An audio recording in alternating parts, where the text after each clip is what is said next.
Alléluia, merci Seigneur, merci Seigneur.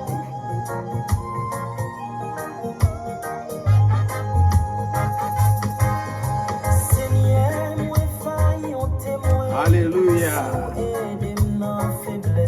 Merci Seigneur. Moi connais pas bon du tout.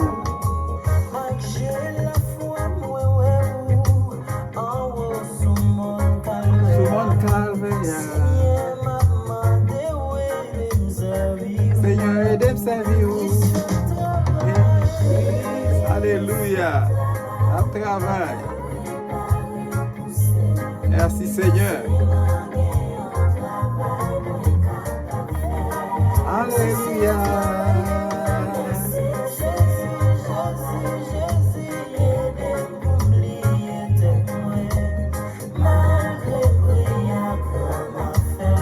M'appelle pour Alléluia. Osez le Saron. Alléluia. Toile brillante du matin. Alléluia. Merci Seigneur.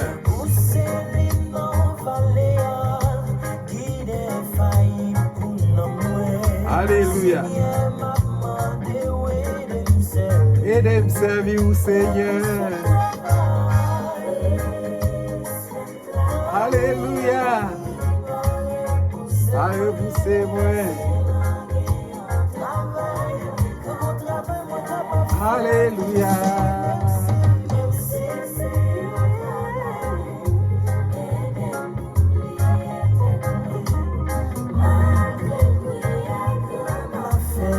Oh, alléluia. Abdi ou merci Seigneur.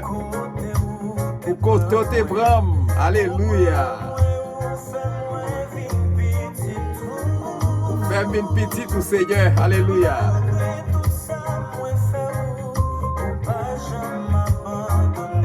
Merci Seigneur.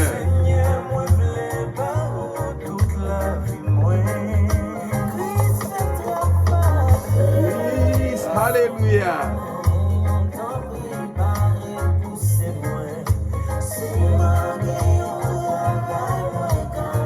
Oh, alléluia.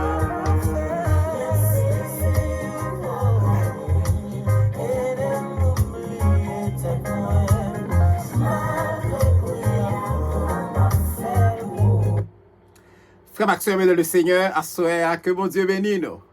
Et c'est pour deuxième fois que je monte sur le groupe La Prophétie de Bethel là encore. Et pour nous capables de continuer série d'études que nous avons commencé à faire sur le livre Révélation, livre Apocalypse. Jeudi, nous allons faire deuxième série. Jeudi, nous allons commencer à faire deuxième série sur le livre Apocalypse. Là. Comme nous avons déjà étudié Apocalypse chapitre 1er, le verset 1er jusqu'au verset 8. Jeudi, nous allons commencer Apocalypse chapitre 1er, le verset 9 jusqu'au verset 20, je crois. Moi, prends petit temps en même temps tout pour me saluer et tout frère Maxime dans la prophétie de Bethel. Et moi, prends petit temps tout pour me saluer tout frère Maxime dans l'autre dénomination chrétienne. Et m'a tout profiter en même temps pour me capable demander nous chaque monde qui tendait étude là et sur le livre Révélation et yo capable partager li avec l'autre monde, yo capable partager li avec l'autre monde et parce que la PD en pile de manière à ce que yo capable comprendre quelques bagailles, souvent des bagailles que yo pas comprendre, yo capable river comprendre yo. Et m'a dit en forme d'étude ça que moi fait sous Chanel la prophétie de Bethel là. Et moi, parce que nous faisons, parce que nous arrivons à comprendre que il y a plusieurs visions, ça, les visions eschatologiques qui existaient dans l'église. C'est ça que fait étude, ça, Mais c'est pas un forum, c'est pas un forum de débat, c'est pas un forum côté on a vu faire débat lié et sous question de position pas et seulement nous fait étude là pour nous chercher et plutôt aider si là yo et qui en difficulté pour comprendre quelques textes dans le livre Apocalypse là et non seulement ça, je crois que pour nous aider, nous capable de comprendre, nous capable essayer de faire une sorte d'éclaircissement sur quelques passages. C'est avec objectif ça que nous faisons étude ça sous le livre Révélation. Et à soi, comme nous t'ai déjà parlé avec vous déjà, mardi passé, nous t'ai fait sous étude là sous Apocalypse chapitre 1er, le verset 1er jusqu'au verset 8. Et je dis à nous allons commencer dans Apocalypse chapitre 1er, toujours chapitre 1er, le verset 9 jusqu'au verset 20. Et à ce moment-là, ma petit temps ça tout pour me dire que chaque fois que ou assister étude ça ou même partager là avec l'autre monde, abonner avec channel là et ensuite partager étude là avec l'autre monde de manière à ce que yon monde capable joindre tout parce qu'ils sont bénédictions pour tout le monde qui assiste, ils sont bénédictions pour tout le monde et qui étudie ensemble avec nous. Et à ce moment-là, nous pourrons commencer kounia même dans Apocalypse chapitre 1er, Apocalypse chapitre 1er, le verset 9. Le verset 9, nous pourrons commencer Apocalypse chapitre 1er, le verset 9. Apocalypse chapitre 1er, le verset 9.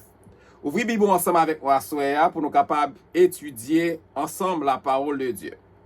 Apocalypse chapitre 1er, le verset 9. Parole a dit comme ça. Moi, Jean, votre frère, et qui est pas avec vous à la tribulation, et au royaume, et à la persévérance en Jésus. J'étais dans l'île appelée Patmos à cause de la parole de Dieu et du témoignage de Jésus. On apprend le verset 9 là, nous pourrons l'étudier ensemble avec moi le verset 9 là. Nous pourrons regarder qui ça nous joint dans le verset 9 là, ensemble. Et là, nous regarder dans le verset 9 là, nous pourrons commencer à tirer quelques leçons. Dans le verset 9 là, nous pourrons commencer à tirer quelques leçons. Jean, il dit, il était à l'île de Patmos. Premier bagage, il dit, Jean, votre frère. Jean, votre frère. Et là, Jean dit, c'est frère nous. Et il c'est frère nous en Christ. Et généralement, il y a un pile monde, depuis qu'il y a un titre, et soit évêque, soit pasteur, soit évangéliste, soit diacre. Vous pas voulu au frère, mais avant de pour titre ça, c'est frère. C'est seulement pour ton titre. Nous tous ces frères en Jésus-Christ. C'est une raison l'apôtre Jean, il a parlé comme ça, il a dit et c'est nous ces frères dans la foi en Jésus-Christ. Cela veut dire que chaque monde qui a marché avec bon Dieu, qui a servi bon Dieu, nous ces frères dans la foi en Jésus-Christ. Et lorsqu'il parlait de tribulation, il parlait de tribulation, nous avons épreuve. Dans la tribulation, nous avons ça épreuve. Et tribulation, pour chrétiens, sont preuves liées, sont preuves que nous séparation nous avec le monde. Je vais répéter encore.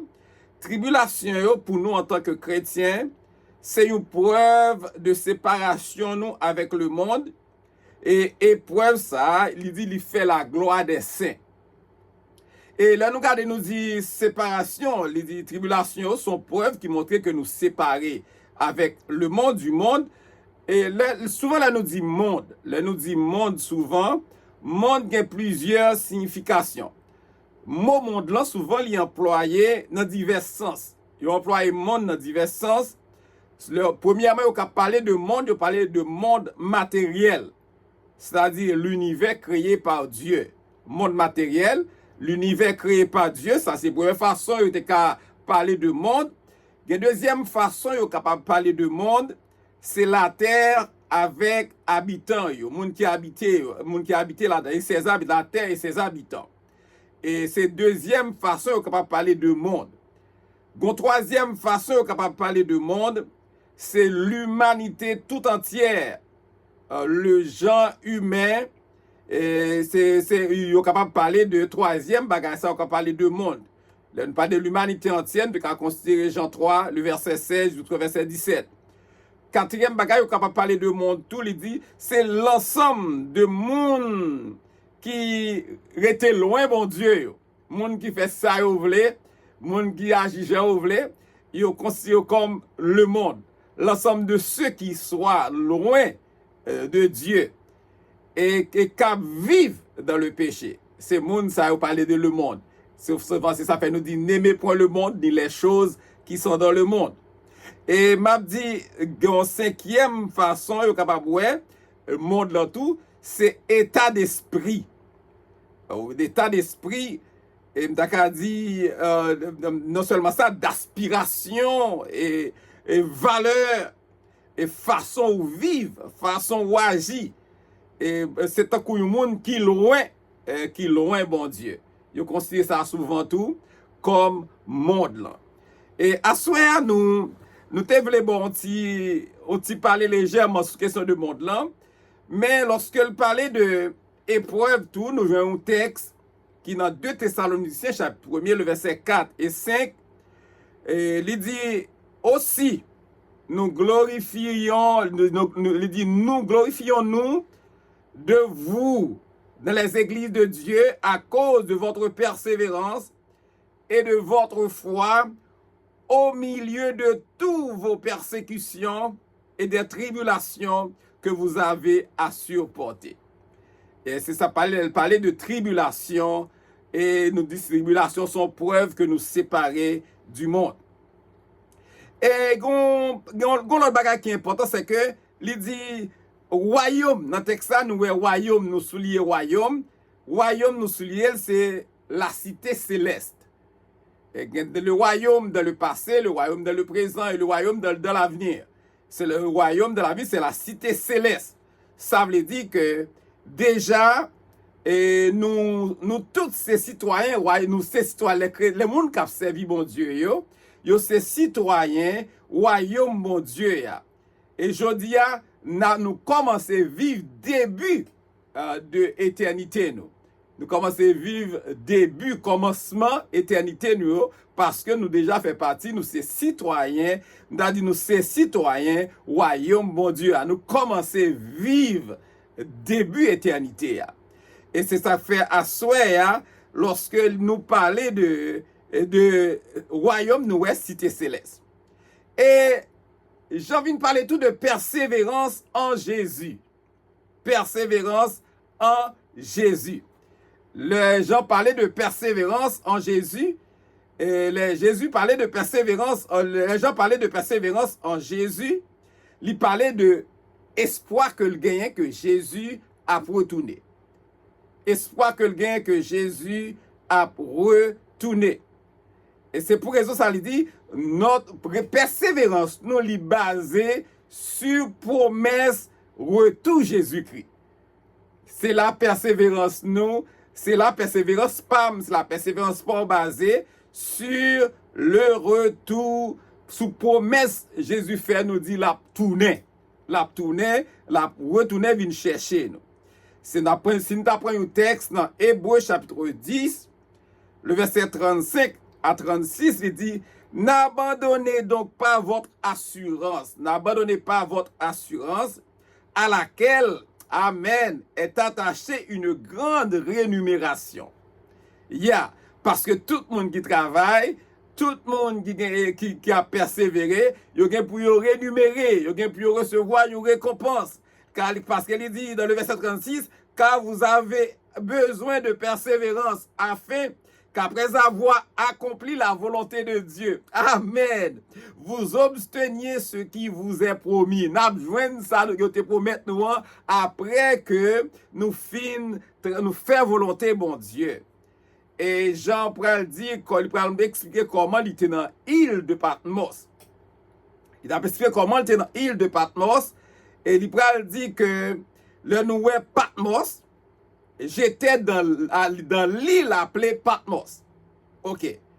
J'étais dans l'île appelée Patmos. Patmos sont des îles qui isolées. Sont des îles qui isolées. M'taka dit Patmos sont des îles isolées de la mer Égée. Et qui située à peu près 80 km. 80 km au sud-ouest. 80 km situé à 80 km au sud-ouest. Au sud-ouest de la Turquie. Au sud-ouest de la Turquie. Et son lieu côté, m'taka dit, yo exilé. Son lieu côté, yo mette moun en prison. Et moun sa yo, c'est moun yo considéré comme moun qui yo considéré comme indésirable. Yo considéré moun sa yo comme indésirable. Yo jugé yo indésirable. Et pour cela, indésirable par les autorités romaines.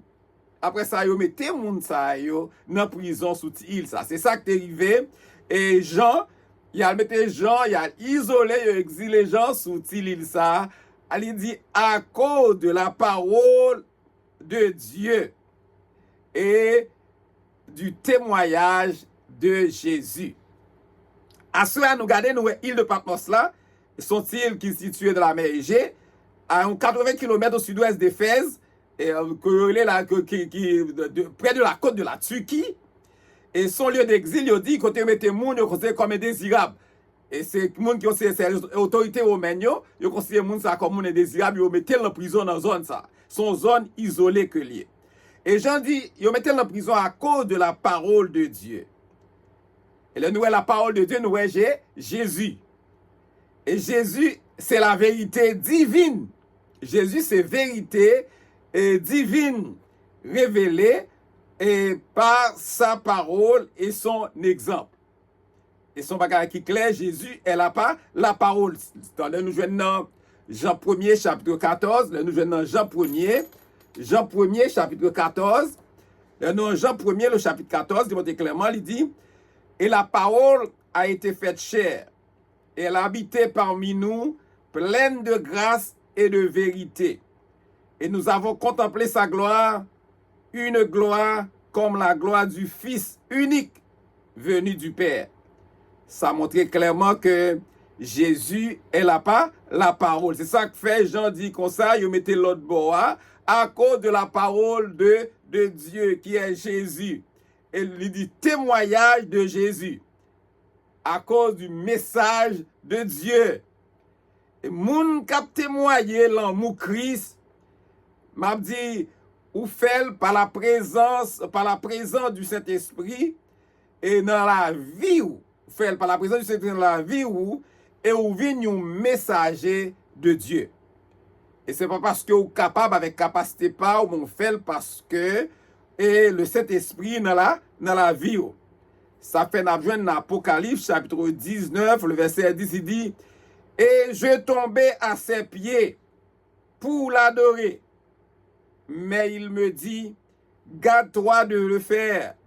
Je suis ton compagnon de service et celui de tes frères qui ont le témoignage de Jésus. Adore Dieu, car le témoignage de Jésus est l'esprit de la prophétie. Et lorsque nous regardons le texte de référence à soi, ça montre nous clairement que nous pas devons agenouiller devant personne monde. Nous pas devons mettre à genoux devant personne monde. Souvent, nous avons une série de bagages nous joignent comme tradition. Par exemple, si moun n'a pas accepté Jésus, il vient, il faut le mettre à genoux devant moun pour prier pour lui. Une série de bagages nous avons comme tradition. Mais selon la parole de Dieu, nous pas gain droit à genouiller devant personne parce que nous tous ses frères, nous pas gagnons qui supérieur à l'autre, nous tous ses frères. C'est ça qu'il dit. Vous pouvez regarder dans le texte, il dit, je tombais à ses pieds pour l'adorer. Mais il me dit, garde-toi de le faire. Je suis ton compagnon de service. Si on a prié pour le monde, c'est toujours bien important, nous camper, nous prier avec nous. Nous n'avons pas besoin d'agenouiller devant nous. Nous pas rien, nous pas représenter rien pour nous agenouiller dans pied nous. Et il dit, non seulement il dit, comparé de ça, il dit, et celui de tes frères qui ont le témoignage de Jésus. Il dit, adore Dieu. Seul monde que nous devons adorer, c'est mon Dieu. Seul devant seul monde, nous devons agenouiller, c'est devant mon Dieu. Nous n'avons pas prié, nous agenouiller, ça c'est notre bagaille. Mais nous pas devons agenouiller devant personne monde. On regarde ensemble Apocalypse chapitre 1er, le verset 10. Apocalypse chapitre 1er, le verset 10. On regarde ensemble avec moi Apocalypse chapitre 1er, le verset 10. Paul dit comme ça, je fus ravi en esprit. Je fus ravi en esprit au jour du Seigneur. J'entendis derrière moi une voix forte, comme le son d'une trompette. Le verset 10. Nous avons regardé ensemble. Je fus ravi en esprit. Et il dit, Jean fut en esprit. Et tout comme l'apôtre Paul, ça t'est l'apôtre Paul était en esprit, tout en église. En esprit, ça veut dire que, ou en extase. Ou en extase, cela veut dire un monde qui a fait une vision. Jean fait une vision. Ravi en esprit, Jean a une vision. Au jour du Seigneur. Et souvent, le conseil le jour du Seigneur, pour nous, nous considérons comme dimanche, c'est un jour d'adoration, le jour du Seigneur. Et j'entendis derrière moi une voix forte. J'entendis derrière moi une voix forte. J'entendis derrière moi une voix forte. Ok. Et la voix du Seigneur, Jésus est puissant. Et comme une trompette. La voix de Jésus est puissante, très très très puissante, comme une trompette. Et lorsque le fin dit ça, et j'entendis derrière moi une voix forte comme le son d'une trompette. C'est la voix de Jésus. C'est la voix de Jésus. La voix de Jésus, c'est une voix qui est très très très puissante. Et comme une trompette. Qui disait, le verset 11, qui disait, le verset 11, ce que tu vois, écris-le dans un livre. Ce que tu vois, écris-le dans un livre et envoie-le aux 7 églises. À Éphèse, à Smyrne, à Pérgame, à Thyatire, à Sardes, à Philadelphie et à la Odyssée. On regarde avec moi. Mot par mot, on a regardé yo. Dans le texte, il y a pile bagay n'a joindre et nous pas sauter une graine. Il dit, qui disait ce que tu vois? À qui on y a parlé là? C'est Jésus qui a parlé avec Jean. Ce que tu vois, écris-le dans un livre. C'est comme si Jean a écrit sous la dictée de Jésus. Et il dit, ce que tu vois, écris-le dans un livre. Il s'agit de quel livre? Le livre d'Apocalypse, le livre de la révélation. C'est le livre ça, il dit, écris-le dans un livre.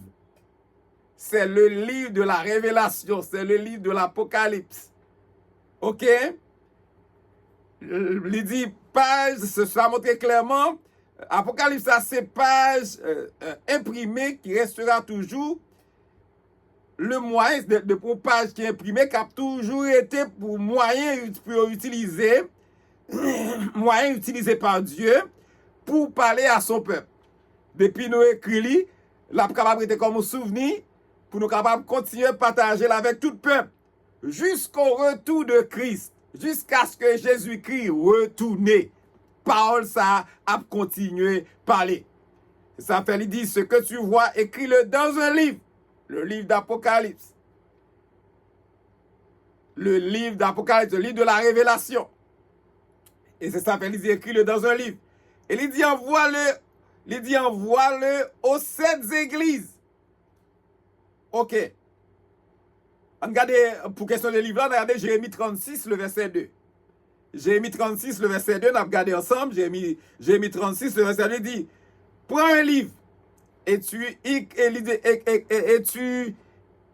écriras toutes les paroles que je t'ai dites sur Israël et sur Juda et sur toutes les nations depuis le jour où je t'ai parlé au temps de Josias jusqu'à ce jour.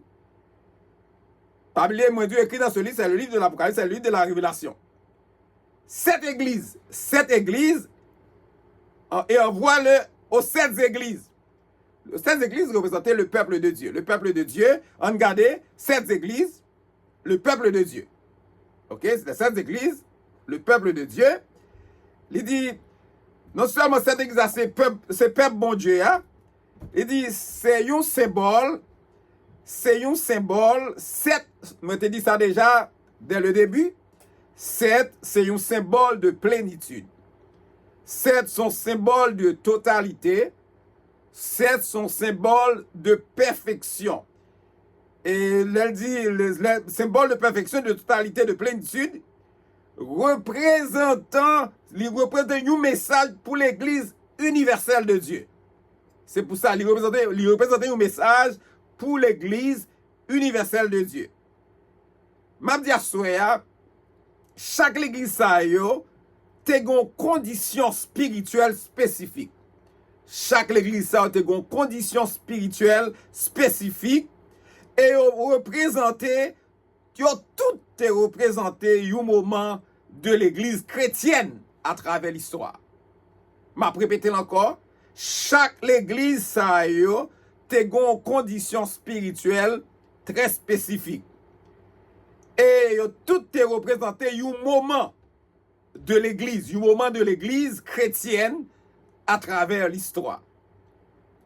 M'a dit encore, ces églises, l'Église ça yo, où te joignent ça au côté de Lydie. C'est une ancienne région, Lydie, c'est une ancienne région qui représentait aujourd'hui que Jodia, la Turquie. OK? C'est ça fait, nous parler, il dit, et il disait ce que tu vois, écris-le dans un livre, le livre de l'Apocalypse. Et envoie-le aux 7 églises, le peuple de Dieu, à Éphèse, à Smyrne, à Pérgame, à Thyatire, à Sardes, à Philadelphie et à la Odyssée. C'est cette église qui c'est peuple mon Dieu. Et c'est pour raison ça, de nous garder dans Apocalypse chapitre 1er, le verset 12. On n'a pas avancé, Apocalypse chapitre 1er, le verset 12. Apocalypse chapitre 1er, le verset 12. On a continué. Je me retournai pour connaître. Je me retournai pour connaître quelle était la voix qui me parlait. Et après m'être retourné, je vis 7 chandeliers d'or. M'a retourné l'île encore. Je me retournai pour connaître quelle était la voix qui me parlait. Et après m'être retourné, je vis 7 chandeliers d'or. 7 chandeliers d'or. Le verset 12. Et m'a dit, Jean t'a vivre une expérience spirituelle impressionnante. Jean te vive une expérience spirituelle impressionnante. Son bagage extraordinaire. Et là, parler de 7 chandeliers, nous est dans le sanctuaire céleste. Là, 7 chandeliers, nous est exactement dans le sanctuaire céleste. Les bons tout pour nous connaître, par exemple, chandelier du sanctuaire terrestre. Les chandeliers du sanctuaire terrestre et les chandeliers du sanctuaire céleste. Et chandelier du sanctuaire terrestre, vous songez que bon Dieu t'a demandé à Moïse pour le capable construire. Et il t'a demandé à Moïse s'est construit sanctuaire céleste terrestre. Il t'a demandé pour le capable de 7 branches. 7 branches là qui a supporté 7 lampes. 7 branches. Chandelier avec 7 branches, l'a supporté 7 lampes. Et chandelier ça, il était placé dans le lieu saint. Chandelier ça, l'époque où Dieu t'a demandé Moïse pour faire, il était placé dans le lieu saint du sanctuaire. Dans le lieu saint du sanctuaire. Et m'a dit, donc, au moment de la vision, au moment que Jean a fait vision ça, amen, alléluia. Au moment que Jean a fait vision ça, Jésus lui-même la travaille dans le lieu saint du sanctuaire céleste. La travaille dans le lieu saint du sanctuaire céleste. Pendant que Jean fait vision ça. Et nous avons regardé un petit texte exactement de référence. Nous avons regardé un petit texte exactement de référence. On regarde dans Hébreux 9, le verset 1 à 3. La parole de Dieu nous dit, la première alliance avait aussi des ordonnances relatives au culte et le sanctuaire terrestre. Amen. Et le verset 2, il dit, un tabernacle fut en effet construit dans la partie antérieure, appelée le lieu saint, était le chandelier. Dans le lieu saint était le chandelier. C'est la parole de Dieu.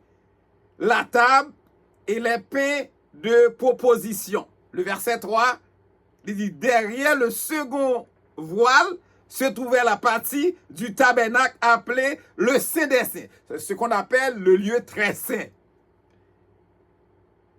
C'est ça fait m'a dire que regardez le Jésus a travaillé dans le sanctuaire céleste pendant que Jean recevoir vision lui-même dans le sanctuaire terrestre. Et c'est comme ça, nous allons continuer Apocalypse chapitre 1er, le verset 13. Et m'a dit que dans Apocalypse chapitre 1er, le verset 13.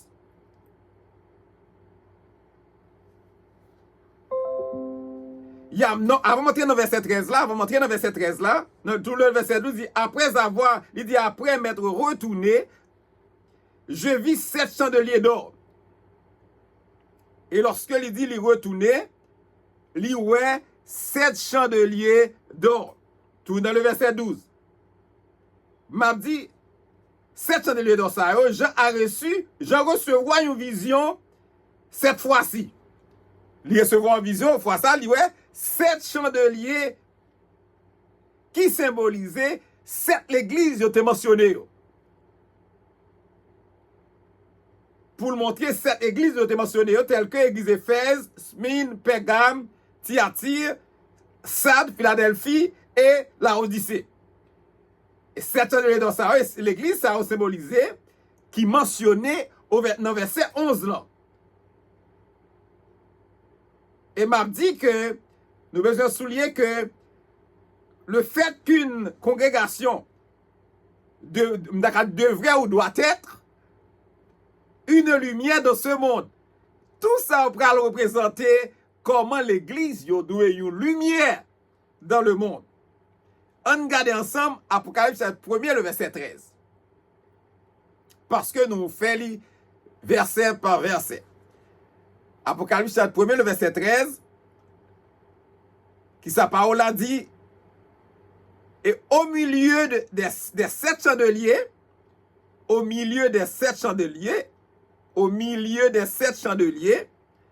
amen, quelqu'un qui ressemblait à un fils d'homme.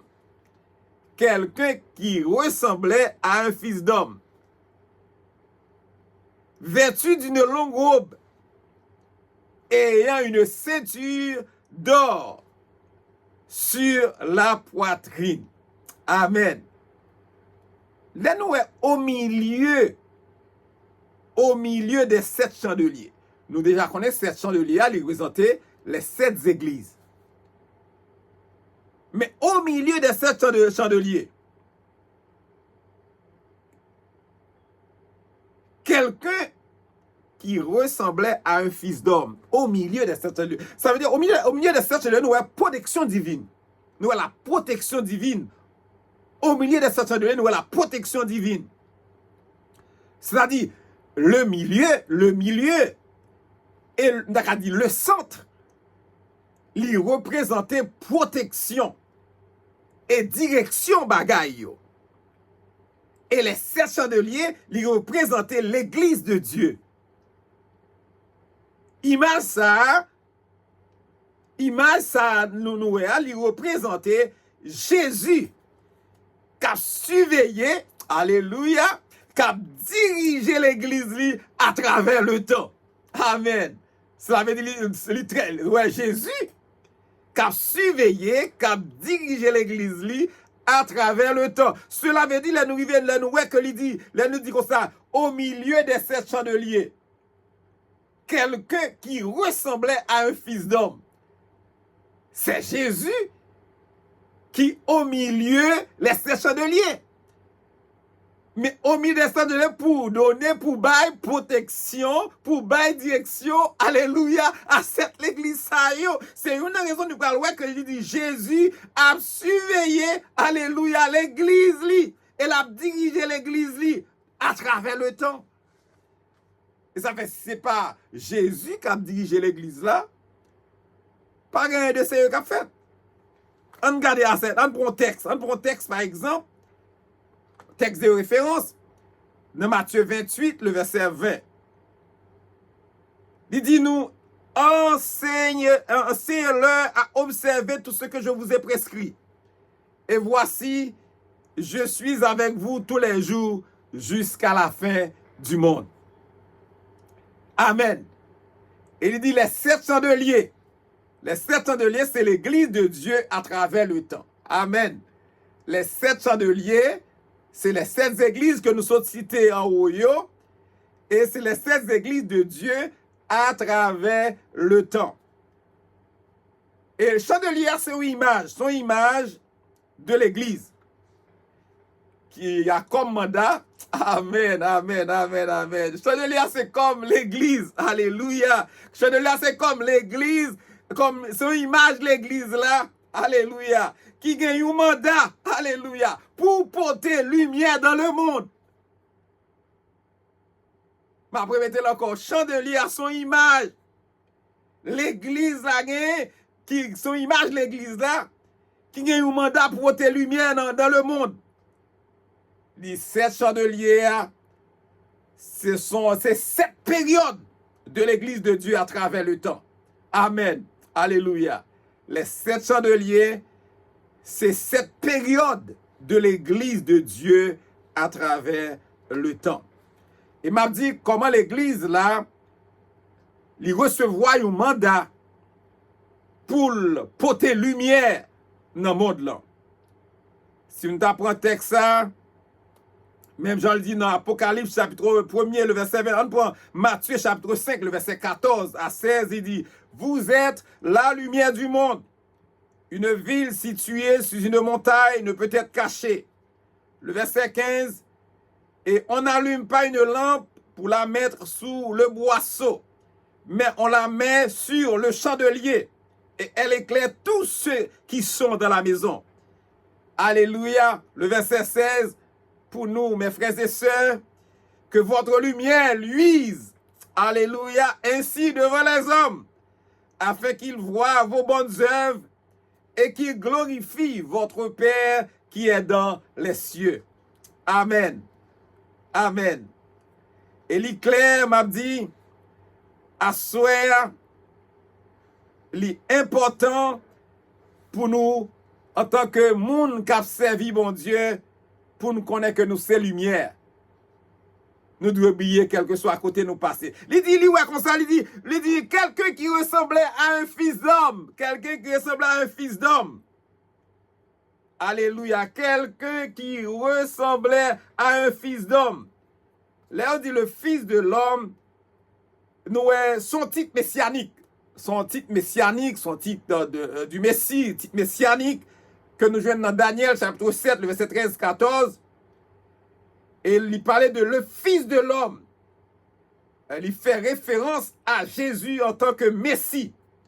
Il fait référence à Jésus en tant que Messie. Et il réfère également au fait que Jésus était vécu comme un homme. Il était à 100% homme et 100% Dieu. Et là, nous dit que Fils de l'homme, là, on parlait de Fils de l'homme, nous regardons, nous, c'est notre nouvel Adam. C'est nouvel Adam. Et lorsque Jésus était fait le chair, à son incarnation, Jésus était venu, ça il était devenu notre nouvel Adam. M'a dit Kounia maintenant, il est maintenant humain pour toujours comme nous tous. Il était passé humain comme nous tous pour toujours. Au ciel, il est le représentant de la race humaine. Au ciel, il est le représentant de la race humaine.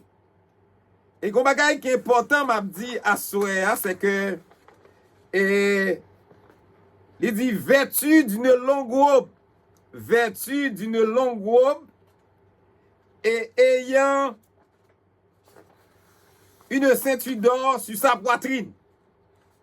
Vêtu d'une longue robe et ayant une ceinture sur sa poitrine. Et n'a dit que n'a montré clairement que lorsque il parlait de longue robe, nous robe ça que a parlé là, c'est vêtements du grand sacrificateur. C'est vêtements du grand sacrificateur. Et robe ça, c'est un vêtement du grand sacrificateur lorsque on a fait service dans le sanctuaire. Lorsque on a fait service dans le sanctuaire, il représentait la pureté d'une vie lavée du péché. C'est ça le symboliser, il représentait la pureté parce que longue robe, vêtement du sacrificateur, il représentait la pureté d'une vie lavée du péché. On regarde dans Lévitique chapitre 8, le verset 7, il dit, il mit à Aaron la tunique et le ceignet de la ceinture et le revêtit de la robe. Et il plaça sur lui l'éphod qu'il sera avec la ceinture de l'éphod dont il le revêtit. Et dans m'a dit, elle parlait de ceinture d'or. Il parlait de ceinture d'or, nous avons attachement plein d'amour pour son église. Ceinture d'or, nous avons Jésus, il a plein attachement pour l'église. Et c'est ça que fait, il parler, il dit, il peut montrer nous que attachement plein d'amour pour son église, parce qu'il dit, l'or représentait l'amour de Dieu. La ceinture d'or est un symbole d'attachement profond à son église, afin de la rendre pure dans la vérité. C'est ça, il dit ceinture d'or. Poitrine, sur son cœur. Sur son cœur. Songez me parler de ceinture d'or, qui c'est un attachement plein d'amour pour son église. Et nous parlons de ceinture d'or, nous parlons de poitrine, qui c'est sur son cœur. Et là, nous parlons de son cœur, nous voyons que nous voyons exactement poitrine dans l'irréférel avec un sentiment de tendresse envers son église. Près du cœur, poitrine, près du cœur. Et c'est sur son cœur. Et on regarde Ésaïe 54, le verset 8, il dit, dans un instant de colère, je t'avais un moment dérobé ma face, mais avec un amour éternel, j'aurai compassion de toi, dit ton Rédempteur, l'Éternel. Amen.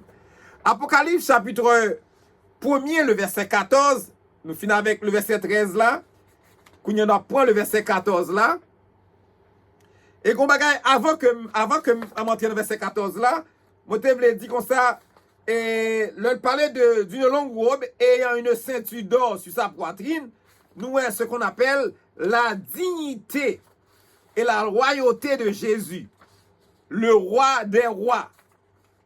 Et ils sont symboles, et il dit comme ça, il est symbolisé par cette robe longue et la ceinture d'or.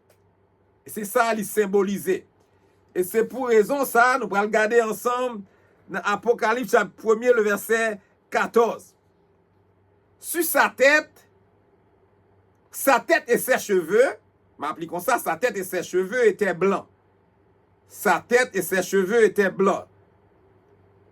Comme de la laine blanche, comme de la neige.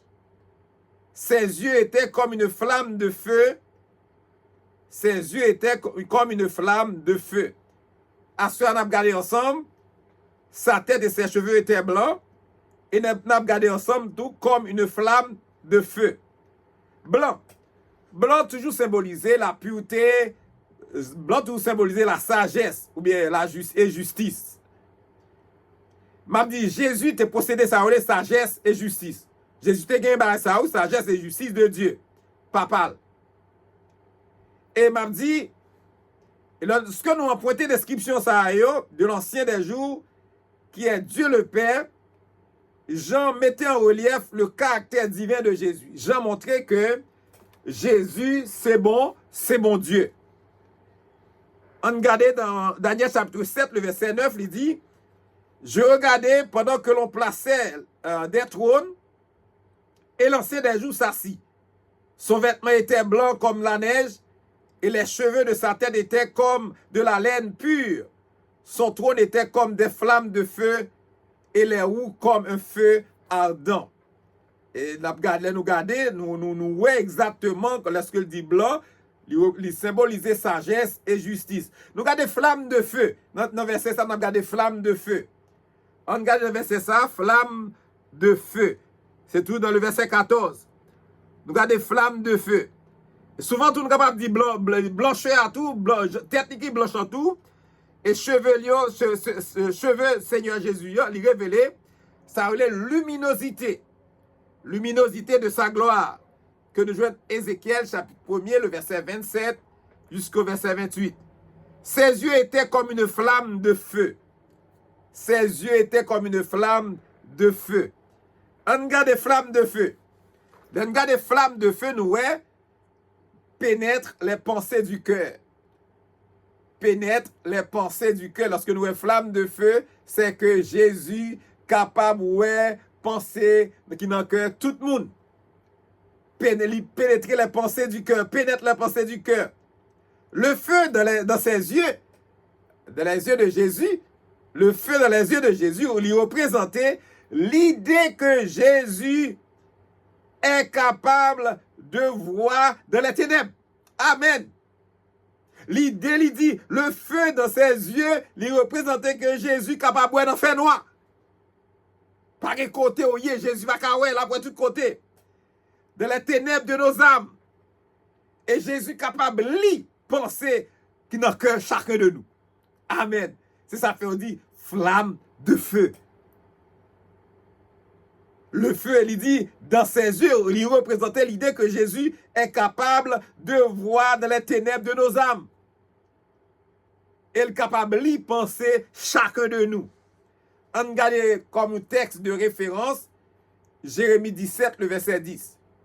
Jérémie 17, le verset 10, il dit, moi, l'Éternel, il dit, j'éprouve le cœur, je sonde les reins, pour rendre à chacun selon ses voies, selon le fruit de ses œuvres.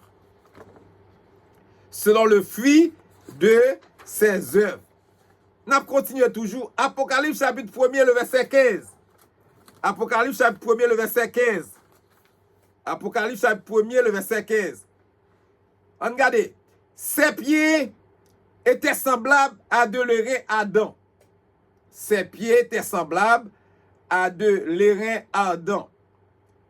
Comme s'il lui était embrasé dans une fournaise. Et sa voix était comme le bruit d'une grande eau. Amen. On regarde avec moi l'airain ardent. L'airain ardent. L'airain ardent, il symbolisait force et de jugement. Force de jugement. L'airain ardent symbolisait la force. Force de jugement. C'est ça qu'il symbolisait. Et il représentait tout le jugement véritable et juste de Jésus. Le jugement véritable et juste de Jésus.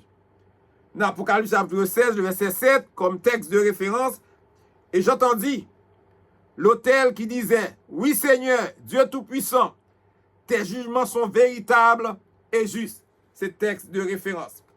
Le bruit d'une grande eau, c'est la voix de Dieu.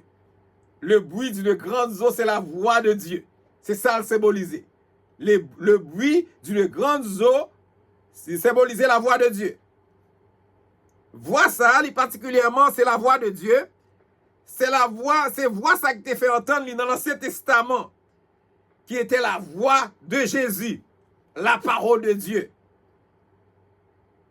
Texte de référence, Ézéchiel 43, le verset 2. Et voici, la gloire de Dieu d'Israël s'avançait de l'Orient. Sa voix était pareille au bruit des grandes eaux. Et la terre resplendissait de sa gloire. Et la terre resplendissait de sa gloire. C'est ça, il dit le bruit de grandes eaux, il représentait la voix de Dieu. On regarde ensemble Apocalypse chapitre 1er, le verset 16. Apocalypse chapitre 1er, le verset 16.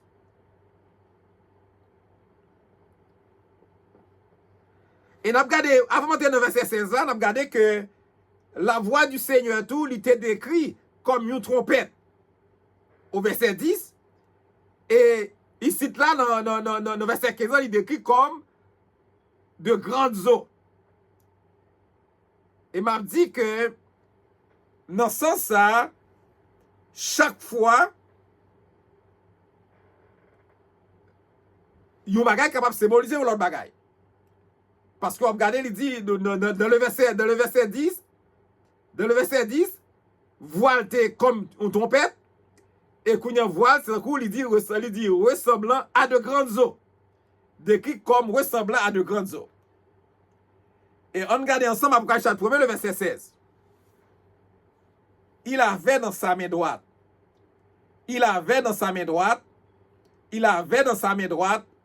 7 étoiles. Il avait dans sa main droite 7 étoiles. De sa bouche sortait une épée aiguë à 2 tranchants.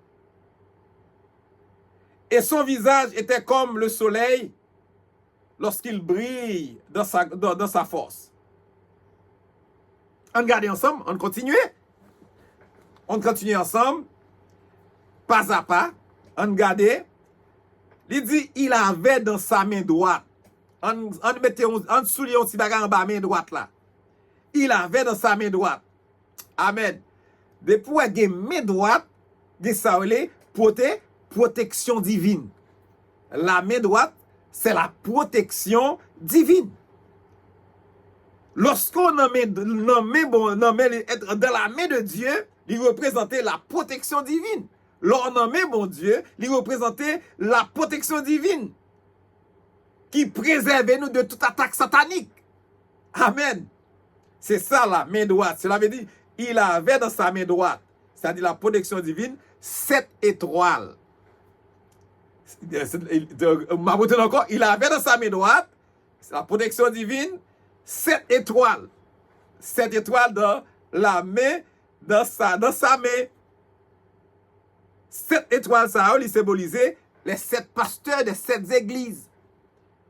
7 étoiles, ça symbolise les 7 pasteurs des 7 églises. Les 7 étoiles sont les messagers des 7 églises, les pasteurs des 7 églises. Ça dit les dirigeants, les pasteurs de l'évangile de Christ là, de tous les temps. 7 étoiles symbolisaient les 7 pasteurs des 7 églises, les 7 messagers des 7 églises, c'est-à-dire les dirigeants, les pasteurs de l'évangile de Christ de tous les temps.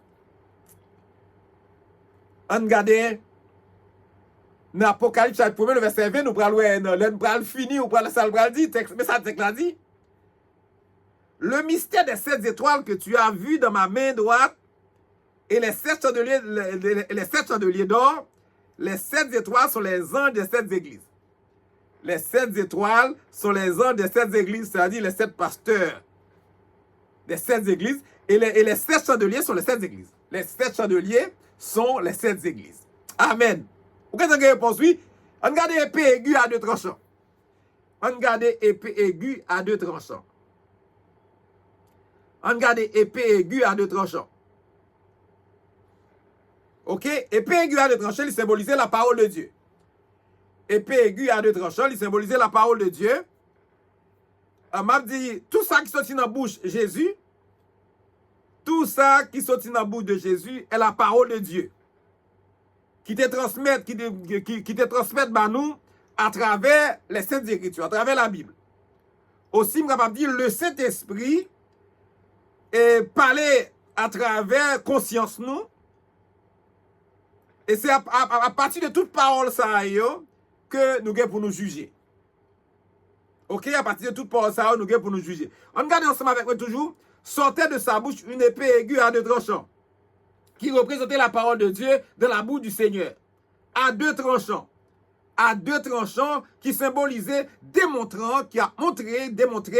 l'efficacité de cette parole. Son parole qui est capable de blesser, son parole qui est capable de guérir. Même quand elle blesse, il pense tout en même temps. Épée aiguë à 2 tranchants. Et c'est pour raison ça, il dit, parole ça, oui, il représente, il dit, épée aiguë à 2 tranchants, c'est la parole de Dieu, de la bouche du Seigneur, il démontrait efficacité parole ça. C'est là, on a regardé, il dit que, oui, c'est exactement la parole. Un contexte de référence. Éphésiens 6, le verset 17. Il dit, prenez aussi le casque du salut et l'épée de l'esprit qui est la parole de Dieu.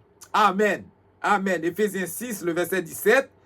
Il dit, prenez aussi le casque du salut et l'épée de l'esprit qui est la parole de Dieu. On allait, le soleil.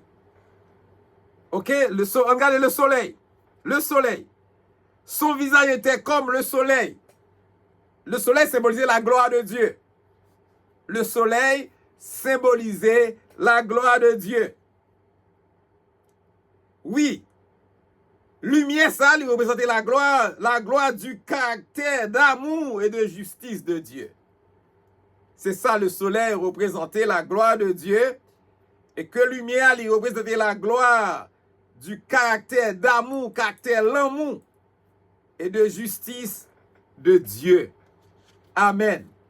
Et là, nous allons regarder Apocalypse chapitre 1er, le verset 17. On n'a pas allé aussi rapide parce que le a couru avec nous.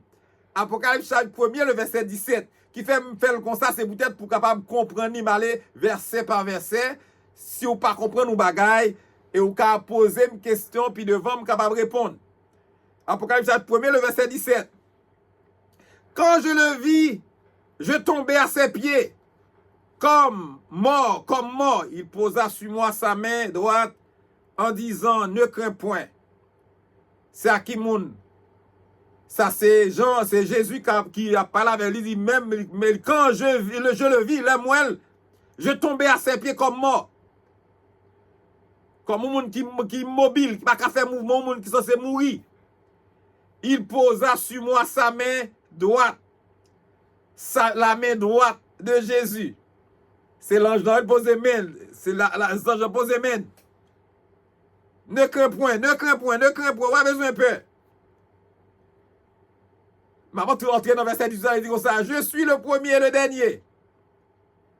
Et le vivant, j'étais mort. Et voici, je suis vivant au siècle des siècles. Je tiens les clés de la mort et du séjour des morts. Nous allons regarder ensemble. Le premier et le dernier. Le verset 17 dit clair, il dit, quand je le vis, je tombais à ses pieds, mort, il posa sur moi sa main droite en disant, ne crains point. Ok, puis un peu. On regarde le verset 18. Je suis le premier et le dernier. Je suis le premier et le dernier. L'Éternel. Amen. Je suis le premier et le dernier, c'est l'Éternel. Jésus, il décrit propre-tête comme étant le premier. Amen. Jésus décrit propre-tête comme étant le premier. Pas de monde qui t'a existé avant. Nul n'a existé avant Jésus. Pas même le Père. Il est l'éternel. Jésus éternel. Ça fait, il dit, je suis le premier et le dernier. En d'après Isaïe, comme texte de référence, Isaïe 44, le verset 6, il dit, ainsi parle l'Éternel, roi d'Israël et son rédempteur, l'Éternel des armées. Je suis le premier, je suis le dernier. Et en moi, il n'y a point de Dieu. Jésus a montré, c'est bon Dieu. Ok, regardez. Clé de la mort. Clé de la mort. Voici, je suis vivant au siècle des siècles. Je tiens les clés de la mort. Clé de la mort. Alléluia. Là, me dit les clés de la mort. Ça fait me sentir que Jésus montrait que les clés de la mort, il montrait la résurrection de Jésus. La résurrection de Jésus. Clé, ça montre nous les clés de la mort. Il montre nous la résurrection de Jésus. Jésus réitéré. Alléluia. Amen, amen, amen, amen, amen, amen. Jésus réitéré, Jésus montrait que le pouvoir, alléluia, pour sauver nous de la mort. Alléluia, il réitéré que le pouvoir pour sauver de la mort, pour sauver de la mort. Alléluia. Regardez 2 Timothée chapitre 1er, le verset 10. Il dit, et qui a été manifesté maintenant par l'apparition de notre Sauveur Jésus-Christ, qui a détruit la mort, amen, qui a détruit la mort et a mis en évidence, alléluia, la vie et l'immortalité par l'évangile. Alléluia. C'est grâce à vous, Seigneur. Il y a les clés de la mort. Jésus montre nous exactement les clés de la mort, c'est la résurrection de Jésus. Et il réitérait que le gain pouvoir pour le sauver de la mort, que le gain pouvoir pour le sauver de la mort, pour nous capables d'hériter ça, la vie éternelle. Le séjour des morts. Le séjour des morts. Le séjour des morts. Le séjour des morts. Ne crains point, ne crains point. Je suis le premier. Jésus est ressuscité. Là, il dit, je suis le premier, le dernier. J'étais mort et voici, je suis vivant. La montée que c'est Jésus. Jésus est ressuscité au siècle des siècles. Il va jamais mourir encore. Il ne mourra plus jamais. Ok. Je suis les clés de la mort et du séjour des morts. Jésus reprend l'autorité. Jésus reprend le pouvoir. Satan perdu bataille. Amen. Satan perdu bataille. Jésus reprend l'autorité, il reprend le pouvoir. Et c'est là, mes frères et sœurs, que nous prenons l'éclair, il parlait, il dit le séjour des morts. Et là, nous regardons, le séjour des morts, souvent, chaque monde qui apprend ça d'une façon, le séjour des morts d'une façon qui est différente. Mais l'éclair dans la parole de Dieu, séjour des morts. L'éclairement dans la parole de Dieu, souvent on dit qui côté mort. Mais dans le passé, les Juifs étaient servis de 2 thèmes pour expliquer séjour des morts. Les Juifs étaient servis avec 2 thèmes pour montrer séjour des morts. Premièrement, ils étaient servis avec thème Sheol. Sheol, ok, Hades. Puis on t'a montré, ça relève, en français, qui montrait, ça relève, séjour des morts. Mais m'a dit, c'était quelqu'un qui divisait le séjour des morts en 2 parties, en 2 compartiments. En 2 compartiments, il y a qui montrait que c'est pour un compartiment pour juste, un compartiment pour injuste. Et selon les chrétiens, pour les chrétiens, le séjour des morts est divisé en 2 compartiments pour les chrétiens. Juste et injuste. Lorsque nous prenons l'histoire de Lazare et l'homme riche, je considère que 2 compartiments ça. Et bien l'autre monde tout qui pensait que il y a établi une certaine différence entre 2 compartiments ça. Il y aurait le sein d'Abraham et il y aurait l'autre là, le séjour des morts. Et m'a dit à soi, ça qui est important pour nous-mêmes, c'est bataille pour nous gagner la vie qui ne peut jamais finir. Et parce que nous regardons dans Ecclésiaste chapitre 9, le verset 5-6, il dit, les vivants en effet savent qu'ils mourront, mais les morts ne savent rien. Il n'y a pour eux plus de salaire, puisque leur mémoire est oubliée. Le verset 6, il dit, leur amour et leur haine et leur envie ont déjà péri. et ils n'auront plus jamais aucune part à tout ce qui se fait sous le soleil. Le verset 10, il dit comme ça, tout ce que ta main trouve à faire avec force, fais-le, car il n'y a ni œuvre, ni pensée, ni science, ni sagesse dans le séjour des morts où tu vas. Amen. On regarde Apocalypse chapitre 1, le verset 19. Nous allons finir tout à l'heure, Apocalypse chapitre 1, le verset 19. Il dit, écris donc les choses que tu as vues. Écris donc les choses que tu as vues, et celles qui sont, et celles qui doivent arriver après elles. Nous avons fait camper là exactement, pour nous garder bien. Il dit, écris donc les choses que tu as vues, et celles qui sont, et celles qui doivent arriver après elles. Écris. Écris pour qui? Écris pour nous. Pour nous-mêmes. Écrit pour nous. C'est pour nous, il dit écrire. Jésus, il a un désir pour instruire nous dans toute la vérité. Jésus a un désir pour l'instruire dans toute la vérité. Des difficultés que nous pourrons rencontrer. Et il parle de l'assurance de ces merveilleuses promesses du bonheur. Amen. Non seulement Jésus voulait instruire nous dans toute la vérité, dans les difficultés que nous pourrons rencontrer, mais il parlait nous de assurance, de merveilleuses promesses liées, promesses bonheur liées. Il parlait nous de tout. On regarde Romains 15, le verset 4. Comme texte de référence, on regarde Romains 15, le verset 4. La parole de Dieu nous dit, or, tout ce qui a été écrit d'avance l'a été pour notre instruction. Et tout ce qui a été écrit d'avance l'a été pour notre instruction. Afin que, par la patience et par la consolation que donnent les Écritures, nous possédons l'espérance. Amen. Amen. Et il dit, écris toutes les choses que tu as vues. Tout ça, ouais, il dit écris. Et il dit, et celles qui sont, et celles qui doivent arriver après elles. Après elles, on regarde après elles. Après elles, nous avons une portée prophétique. Un bagage qui vient pour arriver. Après elles, ils ont une portée prophétique. Jésus indique nous ici que cette lettre, que te voyé par l'église, ils ont une portée prophétique.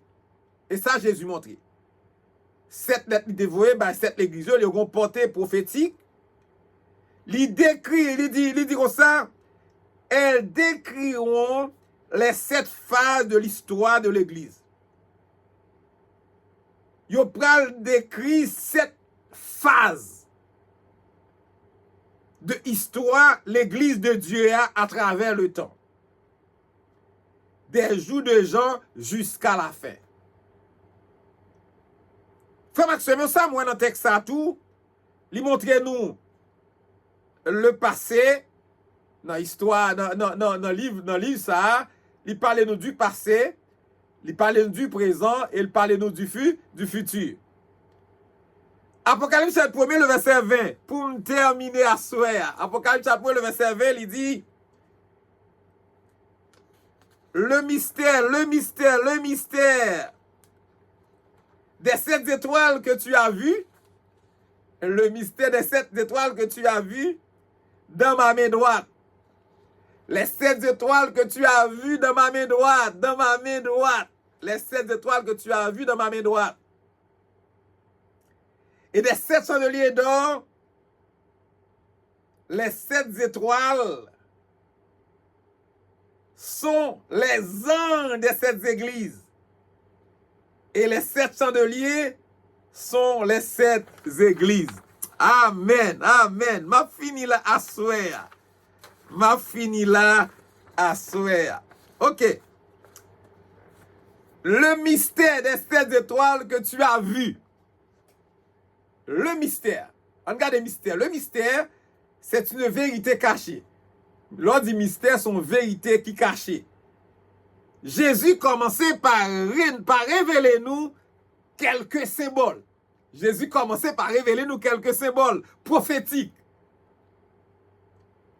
pour le capable dévoiler vérité cachée. Pour le capable dévoiler nous vérité cachée. À nous-mêmes qui sommes rendus au temps de la fin. Jésus a montré nos vérités à nous-mêmes qui sommes rendus au temps de la fin. On regarde Genèse chapitre 10, le verset 17, il dit, alors l'Éternel, cacherai-je à Abraham ce que je vais faire? Bon Dieu va me cacher serviteur de ça le faire. Je ne le dis, hein, livre ça c'est pour lui, livre Apocalypse ça c'est pour lui exactement. Mon Dieu va cacher serviteur ne pas cacher rien de ça le faire. Tout ça le faire dans le livre là. Libre un message pour nous. Et ça, il s'appelle de dire Abraham, dit comme ça. Alors, l'Éternel dit, cacherai-je à Abraham ce que je vais faire? Non. Les 7 étoiles que tu as vues, ils symbolisaient les 7 pasteurs. Les 7 étoiles sont les messagers, les anges de cette église, les 7 pasteurs de cette église. Les 7 pasteurs de cette église de tous les temps, qui a proclamé avec pureté l'évangile éternel. Et il dit, les 7 étoiles que tu as vues dans ma main droite. Alléluia. Les 7 étoiles que tu as vues dans ma main droite. Pas oublier.